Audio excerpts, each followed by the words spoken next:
I've seen a quote a few times, and you probably are familiar with it. Some people write a quote, or they have it on their t-shirts.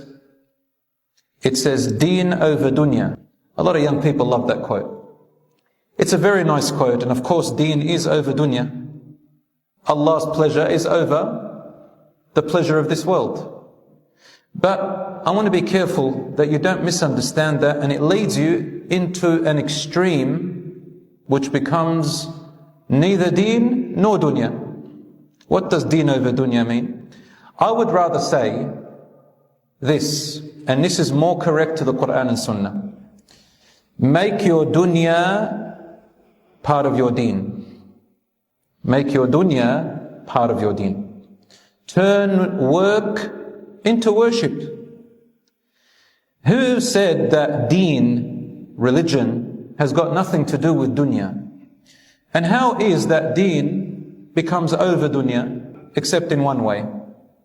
The only way deen becomes over, dunya, becomes over deen, the world becomes over the deen, is when I abandon the Quran and Sunnah, when I abandon my religious guidance and commands by Allah, and I prioritize my worldly gain and earn my wealth in haram, spend it in haram, use my free time in haram, the commandments and obligations of my religion are neglected and cancelled for the purpose of gaining something from this world. No.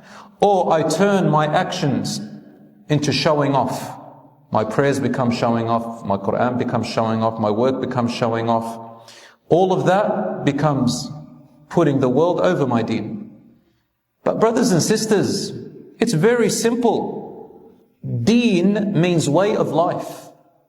The word religion is something that was introduced into the language, English language, later on.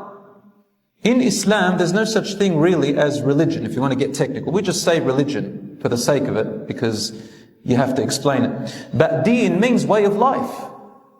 Deen means way of life. And that shows us that Islam is not separate.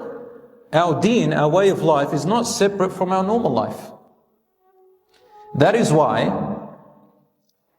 some people term Islam as the religion, the natural religion.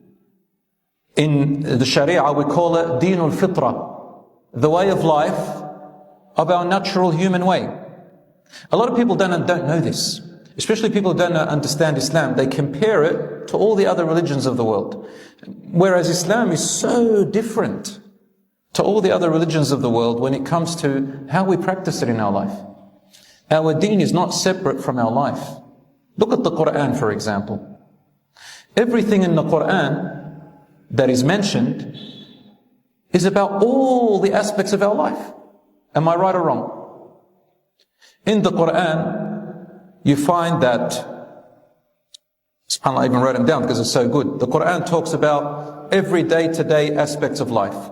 Family, business, dealing with money, property, investments, rights of inheritance, food, social interactions, health and well-being, sports, transportation, health management, organization, dressing, sleeping, hygiene, cosmetics, looking nice, smelling nice, innovations, coming up with new ideas in life, inventions, building and benefiting the society and the community, building buildings to benefit the people and yourselves, and even pets. Talks about the rights of pets and how to deal with pets. And entertainment, how to have entertainment in life. It talks about values, borrowing, lending, entering into contracts, promising, rights of legal proceedings against someone who has taken your right. The Quran talks about that. And the classical example is in the story of Dawood alayhi salam. When two men came in, each one was complaining about the other. They were seeking litigation. The Quran talks about how to get your right back it talks about consumer rights, people who buy from you, the seller's rights, employment rights, if you employ someone to work for you, the employer's rights. It talks about visiting, it talks about hospitality, it talks about etiquettes of greeting, treatment of guests, hunting, fishing, sports, recreation, even the etiquettes of how to go to the bathroom and bathe yourself. Everything. Now when you hear, and I'm just mentioning some, there are many things. It talks about the art of war, the art of conflict, the art of differences of opinions. Not only pure worship that we are ritually used to. Not just how to pray, not just how to fast, not just how to do the Hajj and pilgrimage, not just about hijab, for example. It's not just about how to read the Quran or sadaqah. No, this is one part.